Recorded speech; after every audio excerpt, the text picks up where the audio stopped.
30 years ago, Rwanda had a genocide where 20% of the population was killed. 1 million people died in 100 days. Teachers butchered students, husbands killed their wives, wives killed their mothers.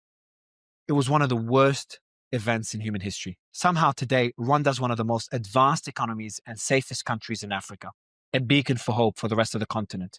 I sat down with President Kagame, the man that led a country reeling from the worst atrocities in our lifetime to becoming one of the most advanced economies in Africa, one of the safest countries in Africa. He was involved in saving the country from genocide, leading the militia that overthrew the genocidal government, and then rebuild the country from scratch, even below scratch, to where it is today. And now he's in the middle of a political turmoil where he's being accused of being involved in the war in Congo, one of the worst wars going on right now. I hope you enjoyed this interview. It will probably be one of the most memorable stories you've ever heard. What you're saying is that aid could become a liability for a country. That is even an understatement. It is. Whoever gives you aid controls your life. Rwanda has a history in Congo. Congo, I feel, is like, it's not even a country anymore. As heartbreaking it is, it's just a land full of minerals that so many different people have their hands into that pot. If you looked at the list of 100 entities who are interested in the minerals in the Congo, Rwanda would come as 100th. Our problem is not minerals. Ours is about security. We really want peace. We want peace in Congo because it translates into peace for us. If you're sitting privately with President Felix right now, what would you tell him? I would tell him I wish he wasn't president of that good country.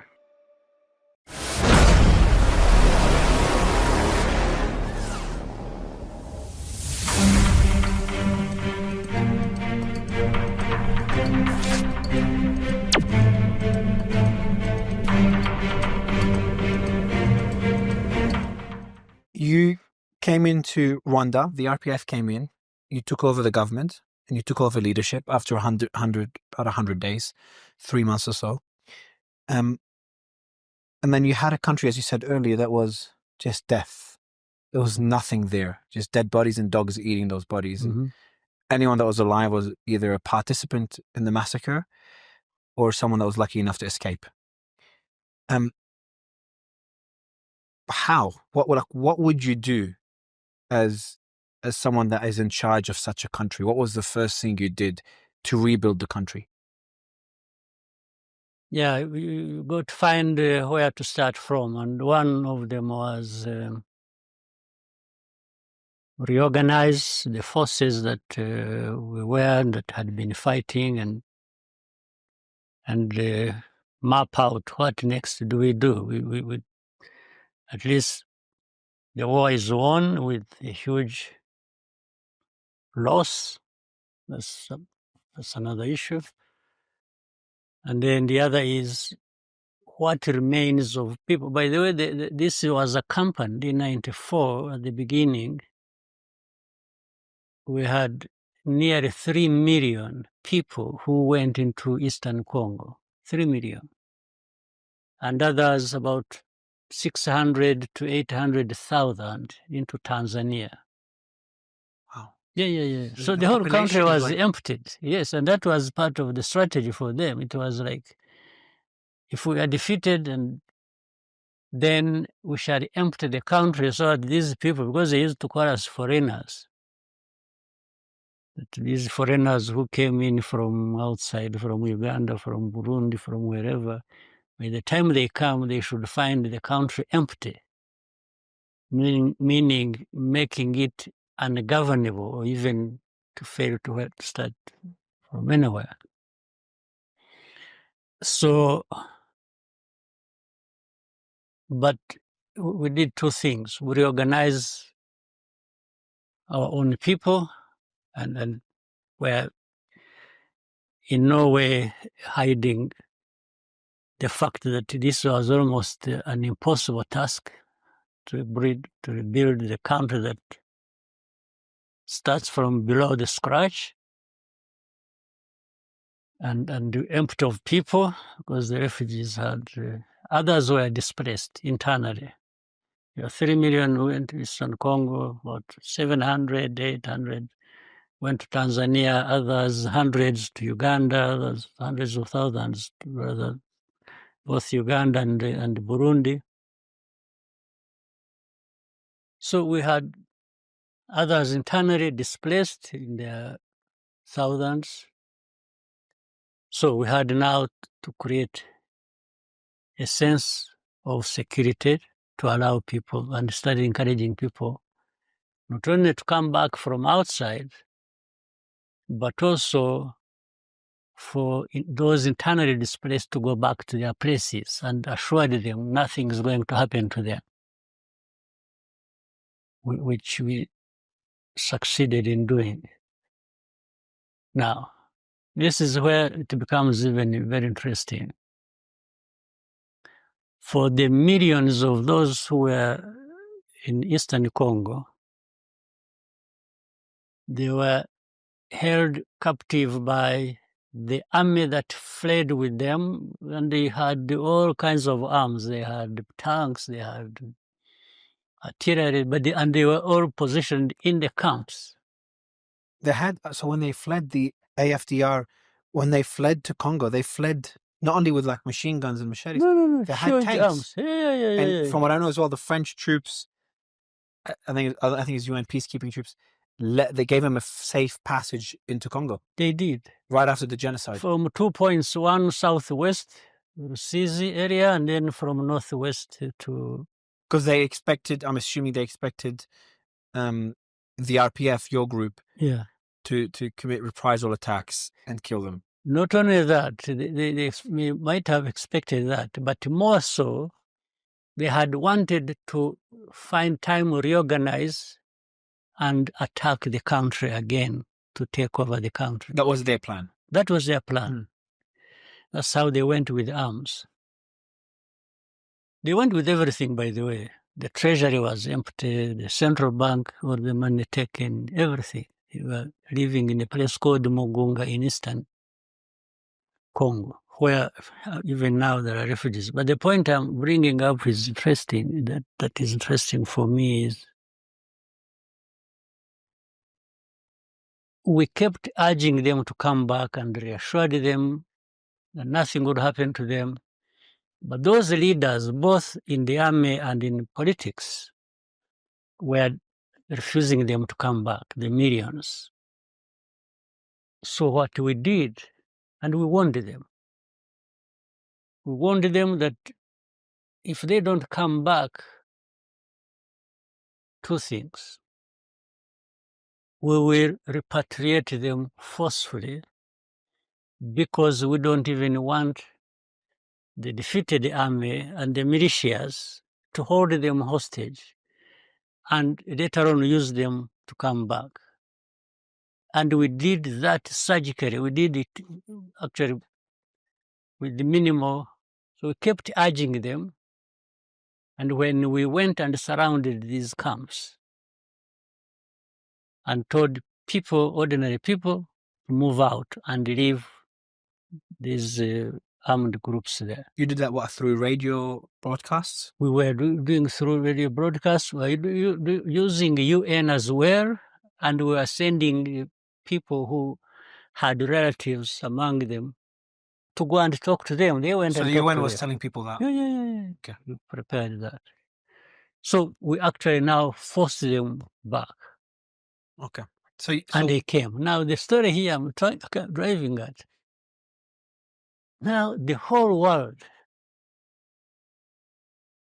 there was minimal loss of life in what we did, but we stood accused of having forcefully repatriated people. And the world was blaming us. For quite some days, they were all flowing, just like a river, more or less. In the 90s? Flowing, yeah, that was the 90s. Okay. And they were being accused. Now, the point I'm making here is the aid, the humanitarian industry had taken hold of things. So these camps should remain like that forever. So the aid agencies that were they're meant to help people build their own life and move on from the camp. The camp is meant to be temporary. Mm-hmm. You're saying that aid agencies had an incentive to keep that camp as is in perpetuity. It becomes an industry on its own. By the way, that is what the accusation is in Eastern Congo currently. But there have been camps there even before Goma fell or before the war, because of the chaos that has been going on in Eastern Congo. Now that these people took over FCM 23, and people have actually started going back home, or now entirely the whole group has gone home, the aid agencies are accusing M23 and AFC of causing a humanitarian disaster, because there are no longer many camps to look after. So that becomes a humanitarian disaster. So what they're calling is a humanitarian disaster is people moving on from the camps and going home. Yes. But what's their incentive? So there must be a financial incentive then for them to run the camps? Because there's no other... Why else would... Of course there are. So saying there is money flowing into these organizations for humanitarian activities or to run these camps.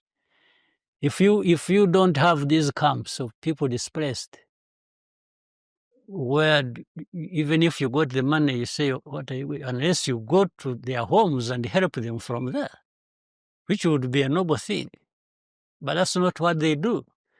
They complain that they have left camps and they are not able to feed them with all kinds of things. So that becomes a political issue. As it is now it is. But it is now and it was then, 30 years ago, the same thing, the same complaint. So instead of teaching people how to fish, their incentive is just to keep giving people fish, and that's how they... You'll never see it money anywhere. And so essentially, because Rwanda is a country that dependent on foreign aid for a long time. I think you're one of the biggest beneficiaries. 90% of GDP in the old days was from aid. I think now it's about, yeah, exactly. Yeah. Now it's down to like 10-15%. You guys have done really well at not depending on aid. So what you're saying is that aid is, again, I don't want to put words in your mouth, but aid could become a liability for a country based on what you're saying. That is even an understatement. It is. In the long run, it is. Depends on how it is managed. And that has been a position from the beginning. We have told the people we appreciate aid. We needed it and we still need it to an extent. But we need it so that we build capacities, not to need it in the near future. That is a standard for us. That's what we say, and that's what we do. So, again, a common friend of ours told me a story about how you were talking with other leaders about this aid. And there was instances where you're like, and I'd rather you tell the story than I, but you're like, I don't need that aid. And they're almost like they're trying to force it on you in a way. Yeah. Can you give me such examples? It has been discussion. These discussions have dominated many years, and many conversations we have had between those who need support, aid support, those who... And the question for us has always been, we need it. We can put a date to it. We can show where we need it, but we also work out how to get out of it. And this is something we have with us. We share with anyone who wants to do work relating to aid with us. But that has attracted a lot of problems for us. Some of us even thinking,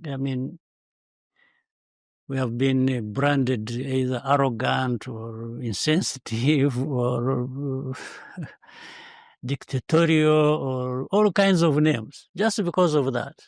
Because you don't want aid. Because we say, and we try to differentiate things. It's not that we don't want aid for the sake of not wanting it. We are saying aid creates dependency, but not only dependency. Dependency is on the good side. I mean, the better side even. The other one is whoever gives you aid controls your life.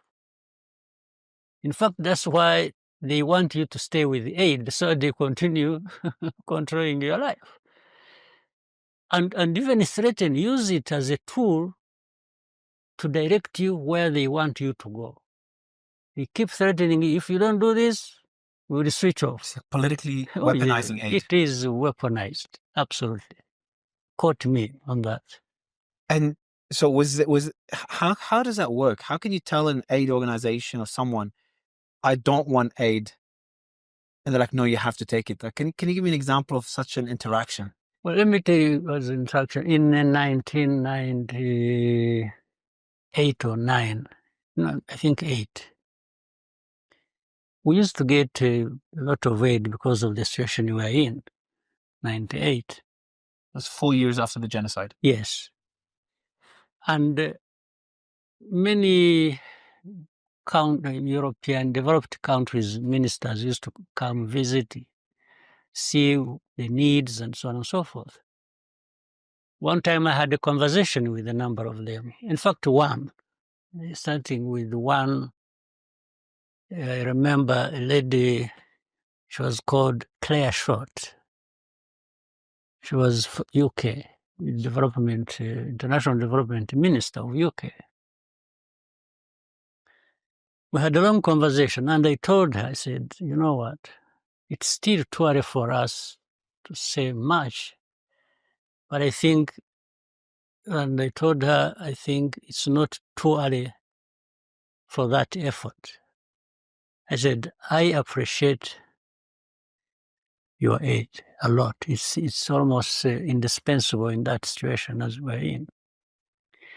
I said, but at the same time, I want to start early to be responsible. And I keep talking to our ministers and other leaders that we need to start early being responsible for ourselves.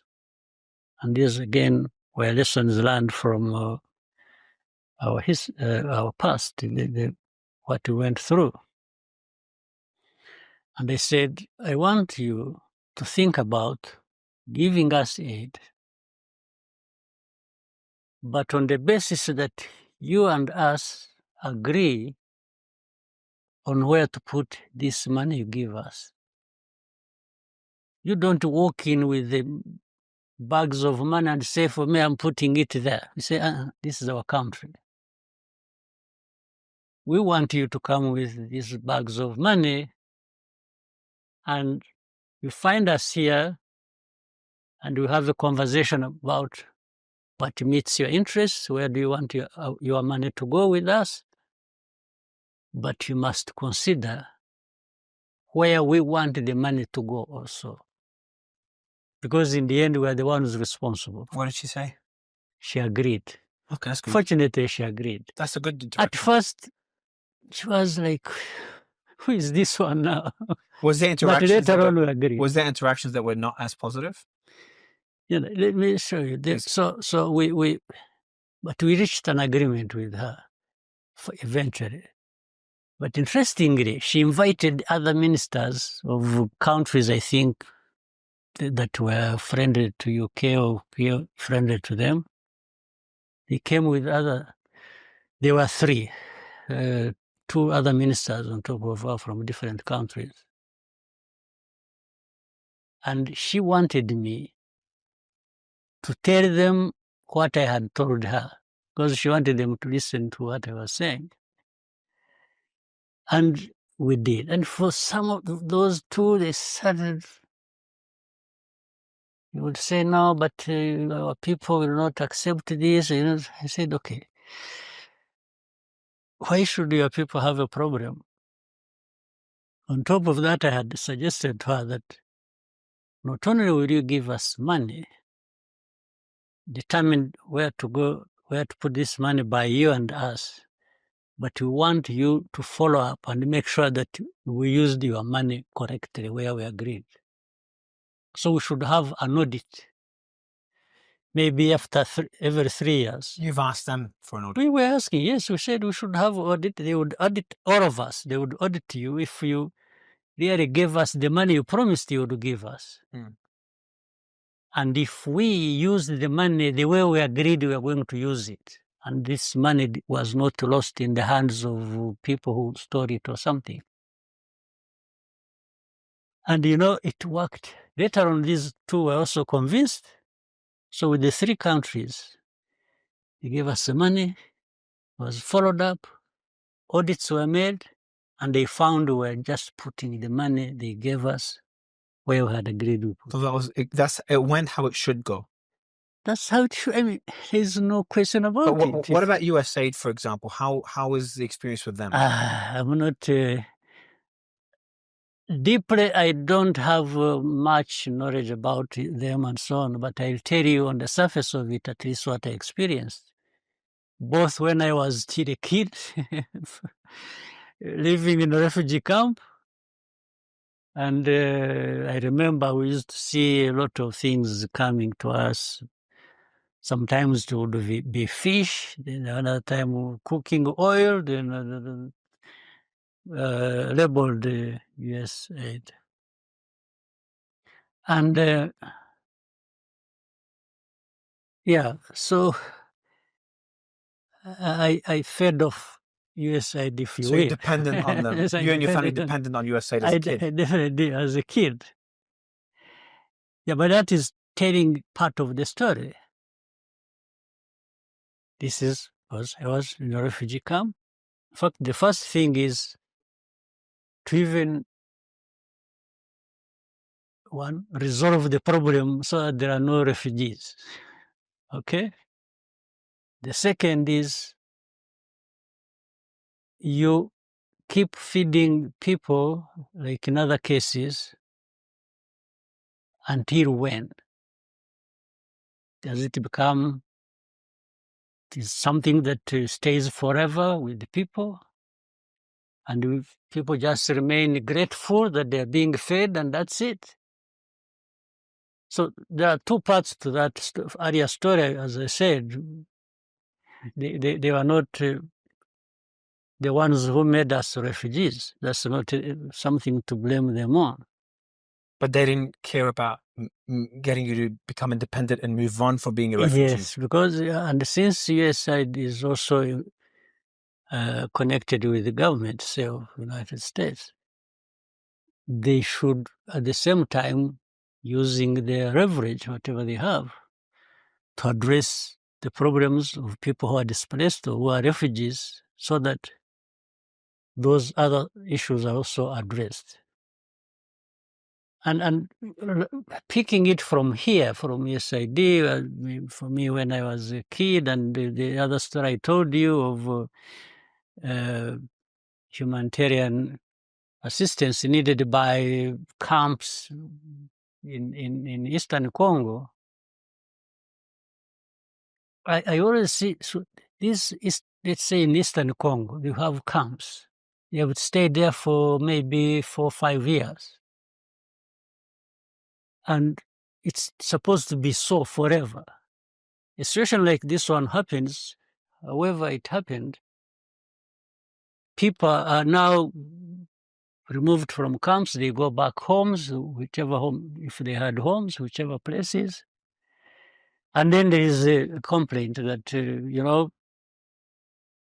this is a bigger disaster. That people have gone home is a bigger disaster. Instead of being called a success, it's being called a disaster. Yes, so it's there's therefore that mentality, there's that of dependency that, and it works across politics. It's not just one part.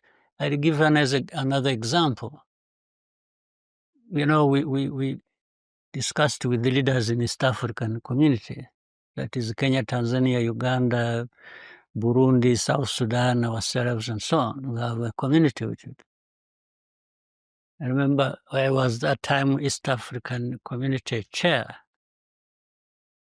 We talked about, we could see a lot of flows of used clothes, second-hand clothes, tons and tons, more in Kenya, more in Uganda, Tanzania, Rwanda, wherever they were.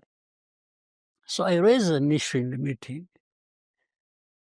I said, and I told some of the countries I know in this community, I said, I know you grow cotton. A lot of cotton is grown in your country, in this country. When are we going to build our textile industries? If we have cotton, but we export it raw, the way it is in its raw form without adding any value to it, and then we import tons and tons and tons of used clothes. So we agreed, and everybody seemed to, they knew, but they were just reminded. And they said, that's the point. So we agreed we are going to actually make it very costly for people to keep pushing used clothes here so that in the end we develop our textile industries. After a few weeks, in fact, for us, we are not even... So the industry of pushing, they went to these leaders and warned them and said, no, you can't stop. Who did? It was from the US. The US? Yes. So they told leaders, you cannot buy this used clothes anymore. You cannot stop buying from us used clothes or importing them into Which your organization in the US was it? Maybe you'll come to understand it when I go to the last point. Okay. So they say, you must, there's no way you can do without this. So some of the leaders, we had made a decision together, but under pressure differently, leaders gave up that decision to not, and we were, in fact, we were also approached and they were told, you are making a mistake, you can't refuse taking in, otherwise you will be affected. They even warned us that if we insist, we are going to be struck off the beneficiaries of AGOA, African Growth Opportunity Act. So other aid was going to be crossed off because you don't want this. You didn't want this used clothes that was hurting your textile industry, that was preventing you from building a textile industry. Like, I don't want this. This helps us. This one helps us, but I don't want this one because it doesn't help us. They're like, nope. Either you take this one as well or we'll stop the good one. That's exactly what happened. Now, for us, before we realized, all the countries who had agreed to take that decision had already given up, and they were already importing used clothes so that they continue benefiting from United States. In the end, we were left alone. We didn't even know. And that time led us to being struck off the AGOA list. The others remained because they accepted. For us, we were struck off the list of AGOA beneficiaries because of this argument. That's great. But who makes those decisions? Is it like some junior people in those organizations? They're like, no, we need to keep that up. I don't know. But we tried to argue back. We sent back messages. We were telling whoever we could reach and say, but this is not fair. Blah, blah, blah. They just ignored us. Did you talk to anyone? But could you bring it up with someone more higher level up, politicians? Yeah. The ones who are in charge of African desk, in the State Department, and yeah. That's crazy. So that tells you a bit of the story. Yes, that's about aid. It's about dependence. Yes. So you had to rebuild the country from scratch, and one thing that everyone talked about that you focused on was dignity, which for me it's so confusing that I had to literally search the definition of dignity because it's not something a term that I would use Why did the concept of dignity become so important for Rwanda after the genocide, and how would you define dignity? Yeah. For example, when I told you that we asked these aid donors to really give us a chance so that as we benefit from their aid, we're also building our own capacity so that we don't perpetually depend on them. That's about dignity. That's exactly what aid organizations should want you to do. Yeah. And it's about you putting yourself in a certain position that you really don't want to be dependent forever. It's about dignity. When we are telling people, don't push to us second-hand clothes endlessly. Let's have a time we can stop this, but also at the same time we develop our textile industries. It's about, you can't think like that and act like that unless you are mindful of what is your place in this world. It's about dignity. You even went as far as making begging illegal. Is that true? Or that's false? Begging for money, was that it made illegal at any stage? In a way that I think that must have come from that, because so it was true. It was made illegal. It was true. Okay, it is true. You made that decision, and in fact, what we did, we put 2 processes in place. It's fascinating. Rule of law. Yes, we did 2 things. One is for those who are capable, we gave them a chance to be trained to do something so that they can live on their earnings rather than those who are not capable, either handicapped in one form or another. We have a mechanism in the government of looking after them from government coffers. So you kind of built it into a system where it no longer wasn't degrading as begging. It was no longer the dependence that existed during colonial times. You focus really on just changing everyone's mentality to no longer depend on others. That's exactly what it is. Because you could find some people on the streets begging, young men and women who are like 15, 16, 17. When they could go and work. When they could go, even started to do something. And in fact, we put a technical school which can take in up to close to 1,000 people in the western part of our country to teach people mechanics, or to be a mechanic, motor vehicle mechanic, or whatever, that category of things. And these young people were sent there, and they learned to do things. I was told, for example, the first batch that came out of that training, which went on for about 6 months, and then later on it was increased to a year. The first batch of 6 months, when they got out of that place, 70% found employment. Wow. 70%. Your model's becoming, like, the more I learned about what you did to Rwanda, especially after after 1994, you literally turned a country that was probably the most failed a country's ever been in Africa. It's just a complete genocide, to becoming the pinnacle of what Africa could become. And the model that you've built is something that other countries could emulate. And I know you've created an organization to teach other countries to do a lot of the similar things you're doing. Why aren't we seeing that in other countries, though? Or are we in Africa?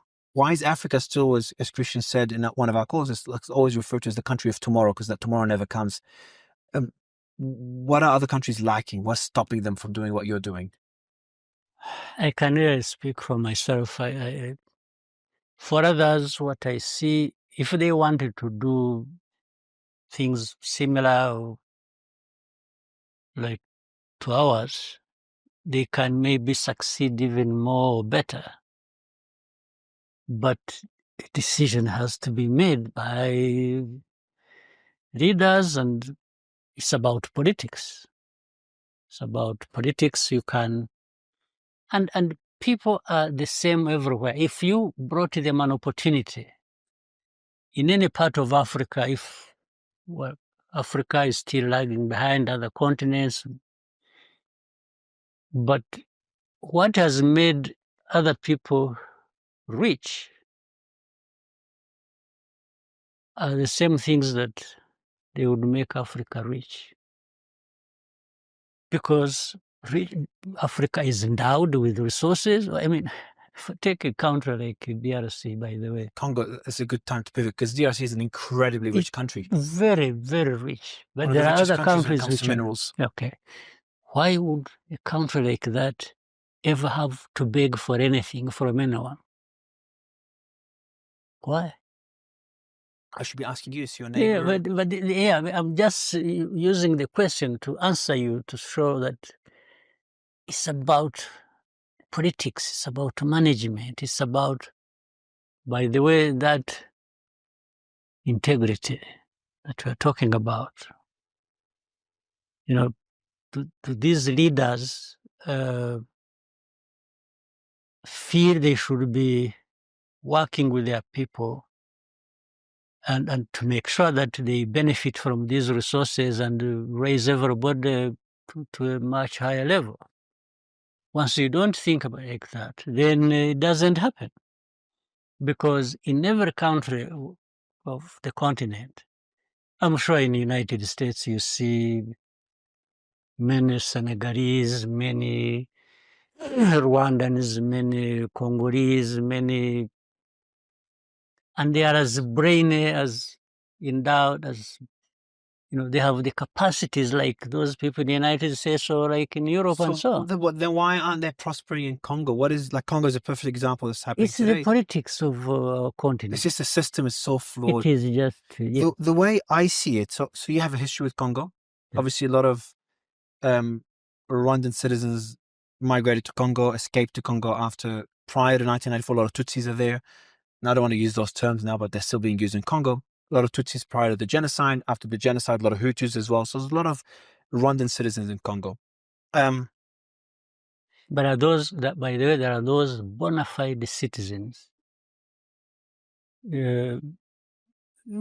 Part of that Congo was carved out and left into Congo during colonial times, when during the Berlin Conference, when those borders were being drawn. So the Eastern Congo? Yes. Eastern Congo was a separate country or what before that? No.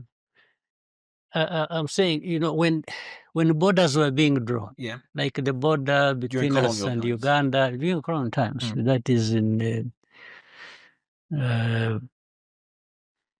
1890s. Yes. So they drew a line. It was just an open place. They drew a line, left Rwanda on this side, what was later to be called Rwanda on one side, and the other side it was called Congo. But this line divided the families. Some of them Rwandan, even related, were left on one side and others on the other side. It's crazy. We have a similar situation with Uganda, by the way. Uganda and Rwanda. Yeah, Rwanda, yes. Southwestern part of Uganda, a place with about 1 million people. They are typically Rwandan. But by that divide, during colonial times, these people were left there as Ugandans, and others were left here as Rwandese. So just Africans split with lines. It is everywhere across the continent, in actual fact. That's crazy. So the issue now is, you can talk about others who migrated and went to Congo from Rwanda, or vice versa, whatever it is, before that, whatever it is. But there are those who are indigenous to that place. And in fact, these are the ones who are fighting, whom the government is uprooting and saying, you go back to Rwanda. You're talking about the M23 now? Yeah. And we have, by the 130,000 people, refugees from that group, 130,000. From Congo in Rwanda. Yeah. They've been living here for the last 23 years. And Congo doesn't want them back. It doesn't even want those who are there who never came here. Are they the ones labeled as Tutsi, or they're different? Yes. The Tutsis. Yeah, exactly. So that's where the Tutsi minority is also being targeted in Congo as it was in Rwanda. And that's a big concern that you have. That's the point. Because you have, again, going back to the history with Congo, because after you became the leader of Rwanda, in 1996, there was a leader called Kabila in Rwanda. He was very corrupt, supported by the US during Soviet Cold War era. Then the US withdrew its support. That was Mobutu. Sorry, Mobutu was the one. Sorry, Mobutu. Yes. And then Kabila is the one that you supported. Yes. Francis Kabila. That took over power. And then Francis Kabila and you guys, your relationship broke down for whatever reason, without going into the weeds. And then there was multiple wars where Rwanda was involved. And then he was shot by his bodyguard. His son, Joseph Kabila, took over. Then there was an election, and we have today's leader, Felix. We call him Felix because his last name is too difficult to pronounce. Yeah. So Rwanda has a history in Congo. Now, this is where I try to break it down, and I see we've kind of framed the entire history, so to give at least listeners a bit more understanding of the story. But it's also very complicated in Congo. Congo, I feel, is like it's not even a country anymore. It's just, as heartbreaking it is, it's just a land full of minerals that so many different people have their hands into that pot. Countries, those who gain more are from outside. Exactly. That's how I see Congo. Yeah. And it's on your border. So you're all over the media now, and every single journalist that interviews is like, are you in Congo? Is Rwanda involved in Congo? Are you supporting M23? Without really understanding the context. So I'll tell you my understanding of it, and I'd love you to correct me and give me more context. So you have a threat on your border. That threat still houses the FDLR, the same people that committed the genocide 30 years ago. They're still there on your border. Their goal is to still replace you as president, replace the entire government right now, and to still get rid of Tutsis in Rwanda. So that's still their objective. And they're doing the same thing for Tutsis in Congo. So the argument that Rwanda has concerns, security concerns, and you're still getting attacked by those groups on a regular basis, is a very valid concern that no one's talking about for whatever reason. Then there's the other argument of minerals. So the way I see it is there's all these different hands, some corrupt, some good, some bad, that are, some of them committing horrendous crimes to get access to the minerals in Congo, because it's such a wealthy country. And there's no real way of doing business with Congo. So the way I see it is there is a financial incentive for the Rwandan military or the government to be involved in Congo as well. And your preference is to do it above board. You want to do a deal with Congo, whoever's in charge, and get rid of that security threat, but also be able to do business because, you're landlocked, you have people to take care of, 13 million population. You have minerals in Rwanda, just not even close as much as Congo. So the conclusion that I came to with my limited knowledge is, you don't think the current government is doing the best job. You think they operate in a country that everyone wants it to be unstable because that's how they get access to the minerals. You think the leader of the Mr. Nanga, who's the leader of the AFD, which is the M23 is part of, he's also technically the leader of M23. He could become a better leader than the current president.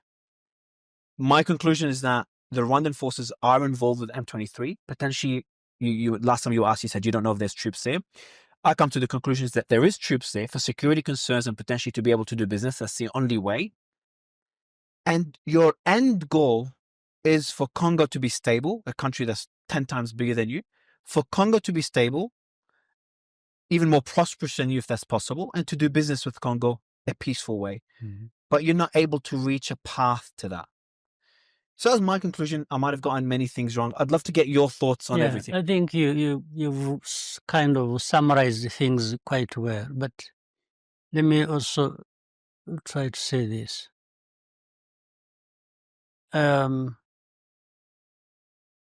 If you looked at the list of 100 entities 100 from wherever, China, Europe, US, Canada, and so on, including all of us in the region who are interested in minerals in the Congo. Rwanda would come as 100th, would come at the bottom.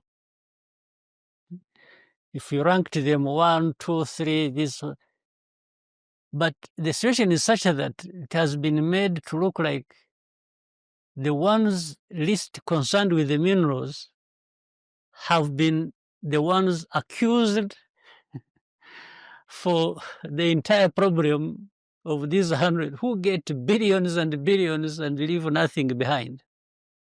So Rwanda has come to be the ones to absorb it. So that is to absorb all the blame. All the blame. Because those who, that whole line up to the 99s, are the people who have the power of the media, of everything. And for them, they're also benefiting from the bad politics of Congo. And most of these people probably have a share in the companies formed together with Tshisekedi. President Felix. Yes. Okay. So that is one. Mm. So our problem is not minerals. It has nothing to do with minerals. Ours is about security. And once we are not assured of our security and long term, we can't be thinking about minerals in that situation. No, that would be the last thing on our minds. Mm. Now,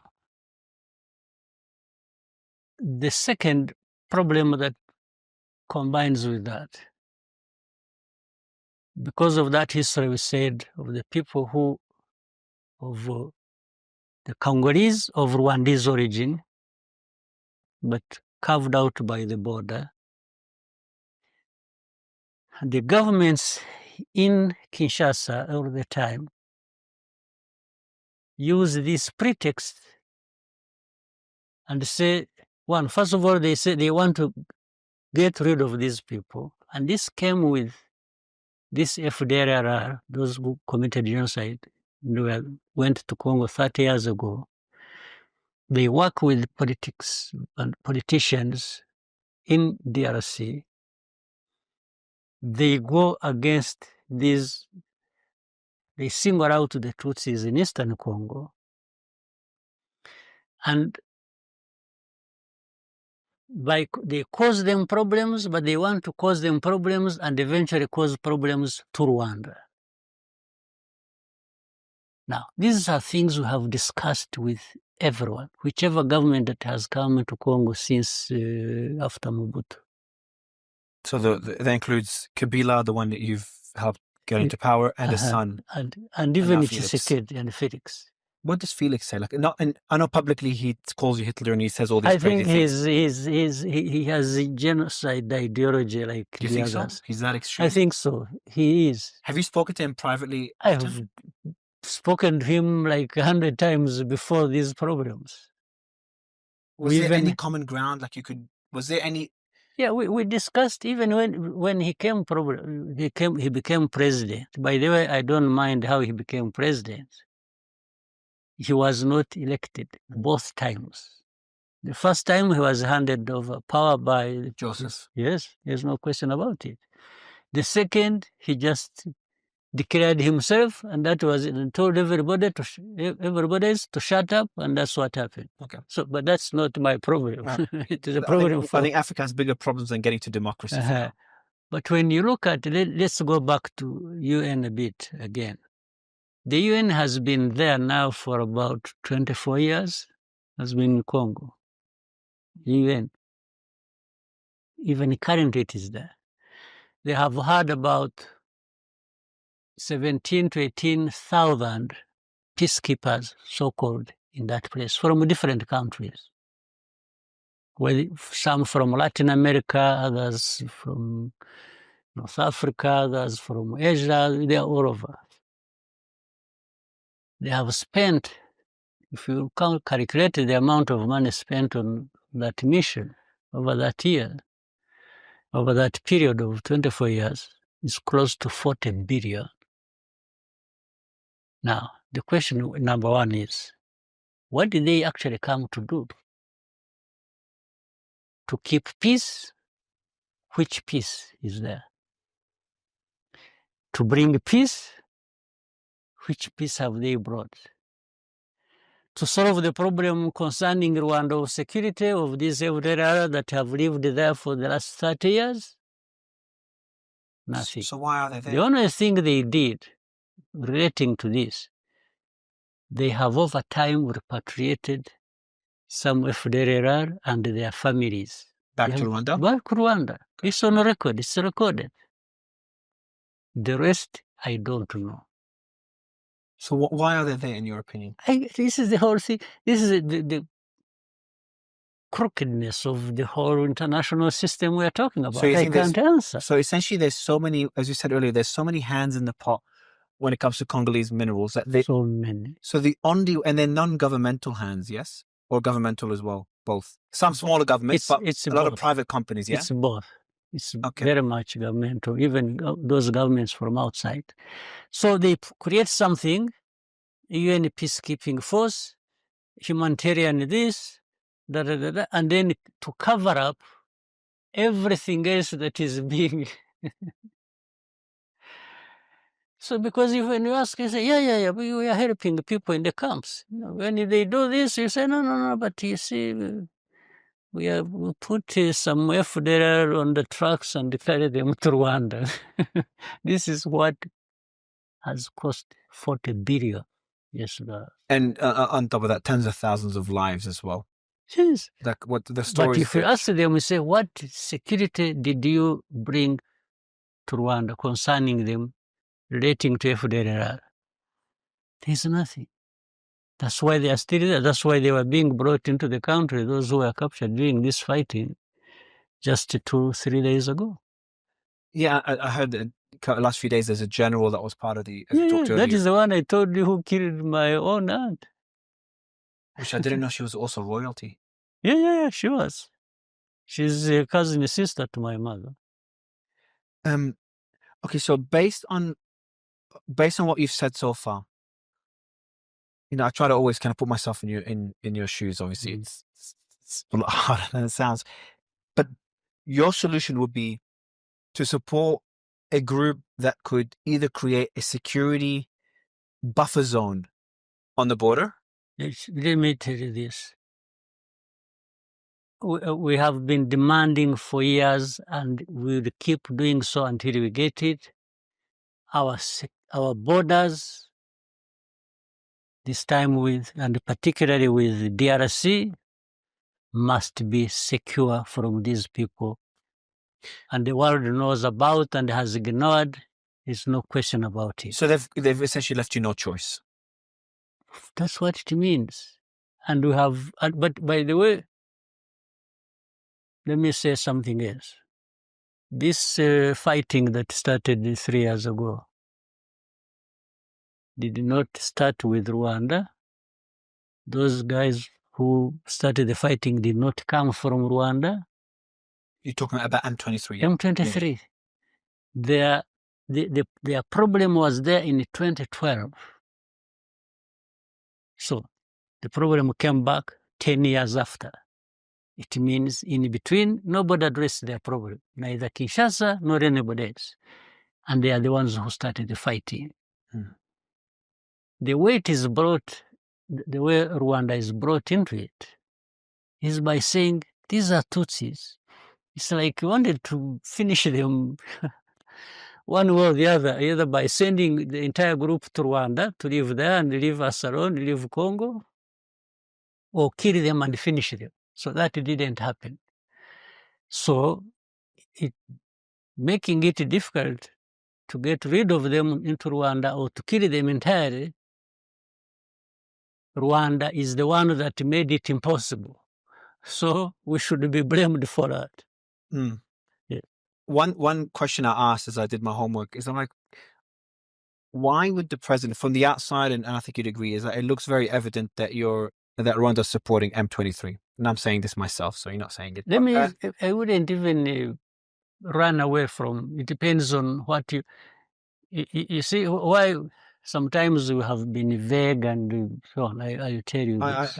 I'd love to. Yeah, I'd love you to tell me. And I think I know why as well. You see, if they keep saying, "Are you in Congo?" and I say yes, that becomes they blame you for everything. The only problem, and that is the end. Exactly. That's what I learned. So this one, so it even has legal implications.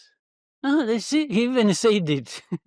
And the other problems, why Rwanda could have gone there or why they could have done this, all those problems are forgotten. The only problem is, why are you in Congo? And they blame everything that's happening in Congo. It's been happening for decades with all these different groups fighting, all these different countries with their hands in Congo. Everything's gone because Rwanda said that small country with 13 million people said they have troops, or they have not troops, sorry, they're supporting M23. All the minerals that have been worth billions and billions, they say, you see, the whole money was taken by Rwanda. For us, we are... Yeah, that's what I learned. Because I was really confused on... Yes. No, that's the reason. Because you're a very direct person, so you're always very honest, very open, very direct. Your team I tried even on that to be direct. I know, because I said, Rwanda has taken defensive measures. It's up to anybody to interpret whether that means I went into Congo, or I'm very close, or I'm... But they want that soundbite. They want that soundbite. Which I don't. I'm intentionally trying not to get that soundbite. I can't give it to them. I don't exactly, because it's just a very, honestly, it's a very unethical way of having a discussion. Instead of trying to understand the issue, you try to get the soundbite, so you get the clicks, and it's just a very disingenuous way of having those discussions. Yes, that's so. Otherwise, I like when they ask you, "Is there Rwandan troops in Congo?" I don't know. Like, you're the president. How do you not know? I was like, I don't know many things. There are many things I don't know. Including why somebody would be asking me that question when he knows the truth. Exactly. So, but what is the solution? Like, for me, what always drives me to have these discussions is I always try to find solutions. I'm a bit naive because I simplify very complicated problems. But sometimes simplification helps you get some progress. So when you look at Congo, how can we solve it? Like, can it be solved? It can be solved. Even if it wouldn't be solved in a perfect manner, but it can be solved at least to give everyone peace. Let me start with what it is now. Now, what is needed is for parties involved and others who want to support to stop the fighting, have a ceasefire.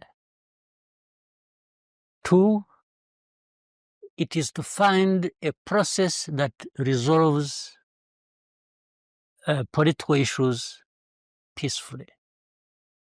And that will require the leaders of Congo to take the bull by its horns and accept the reality and say, I must talk to these Congolese opposed to me.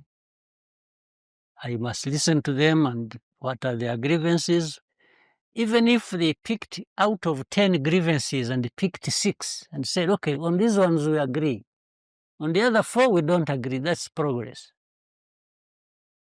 Now, 3, they must recognize the security concerns of Rwanda and address them because they are based in Congo, and in fact they've been associated with the Congolese government.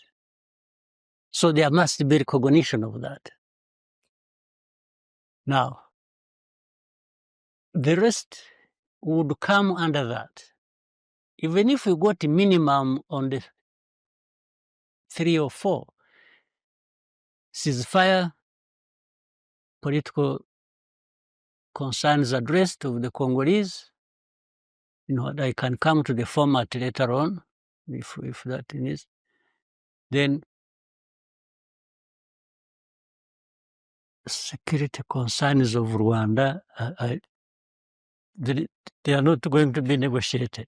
So, but what is President? If you tell this to President Felix, what does he say? Like, he has no incentive to. He keeps saying it publicly. He says he will never talk to these ones fighting him. He has to finish the problem militarily. But why?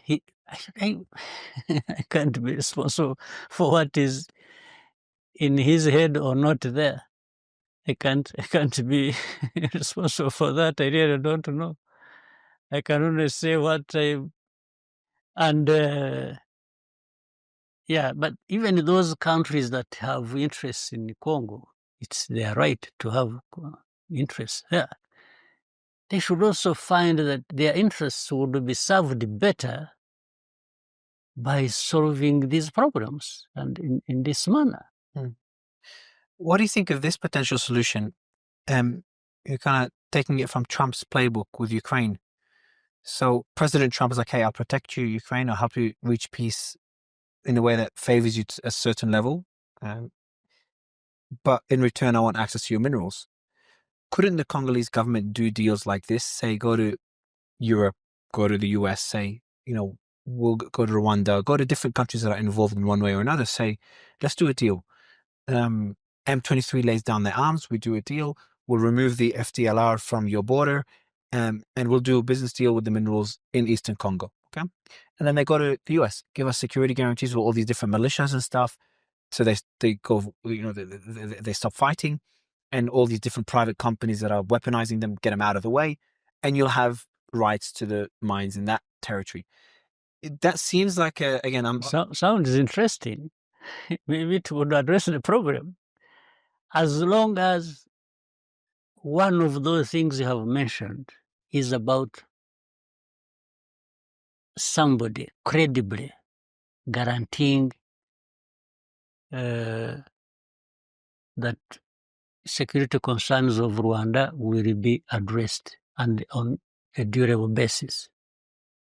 The rest, that for me, I pick that one first, and then the rest is I'm open for discussion. Yeah. And you've met many world leaders. You've met Putin.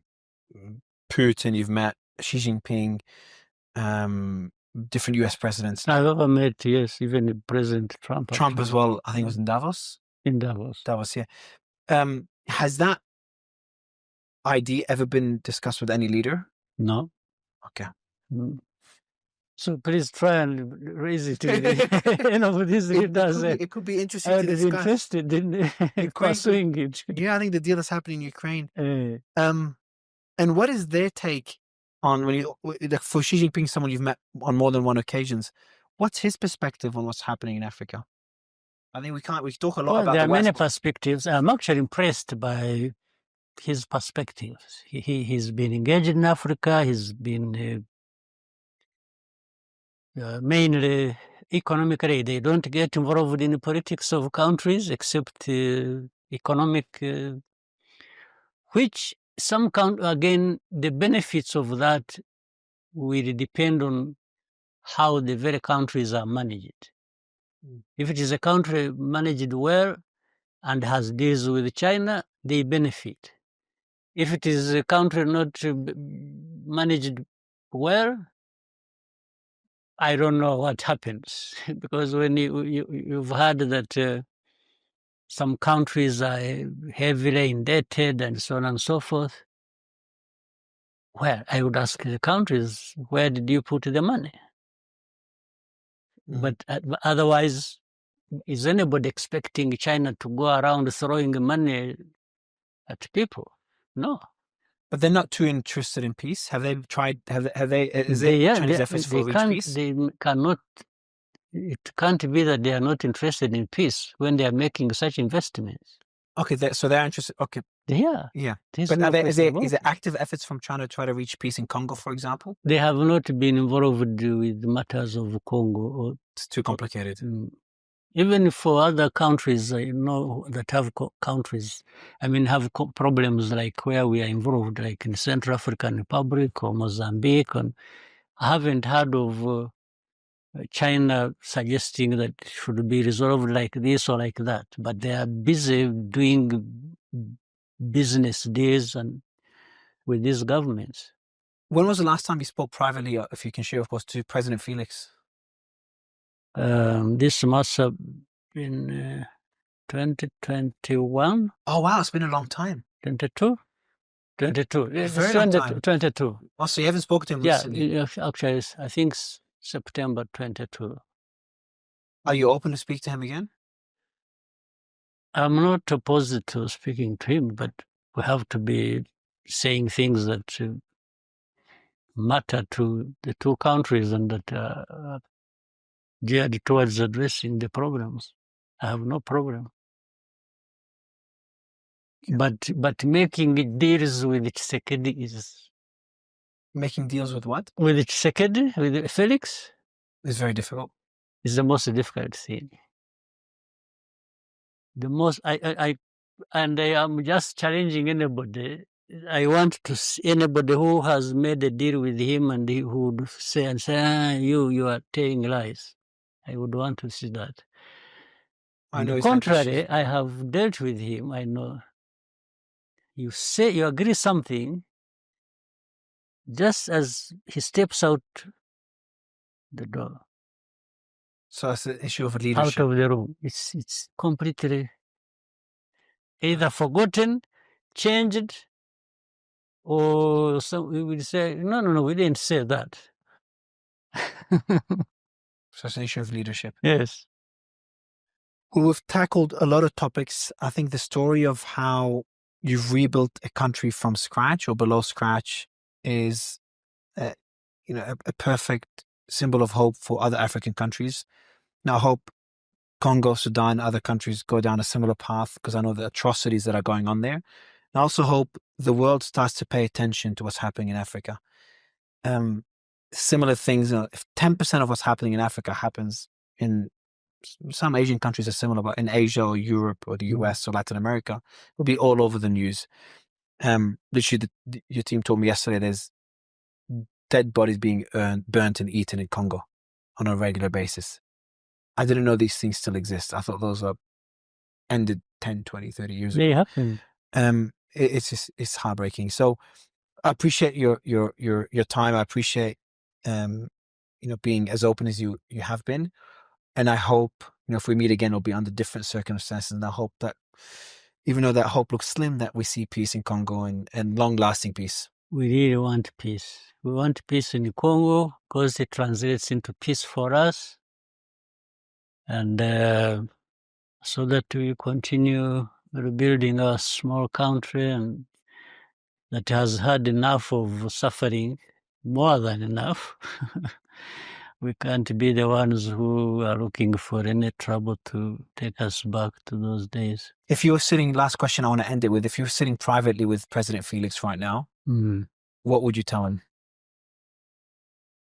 I would tell him I wish he wasn't president of that good country.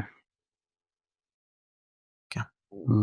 For Mr. President, I really appreciate it. Actually, I'm likely to, when next time I meet him, I will tell him that. That person. I promise, in person, directly. I hope he changes. Like, if what you're saying is true, I hope he changes. I hope he becomes a bit more diplomatic. It's terrible. It's better for his country. It's better for him. It's better for peace. Is better for him. Remember the president. Francis Kabila was shot by his bodyguard. Like, war is not good for anybody. The father was called Laurent Kabila, Laurent. And then the father is, the son is Joseph. Joseph, yeah. Oh, Laurent Kabila is the one that was shot. Is the father. I thought it was Francis, my bad. Yeah. Yeah.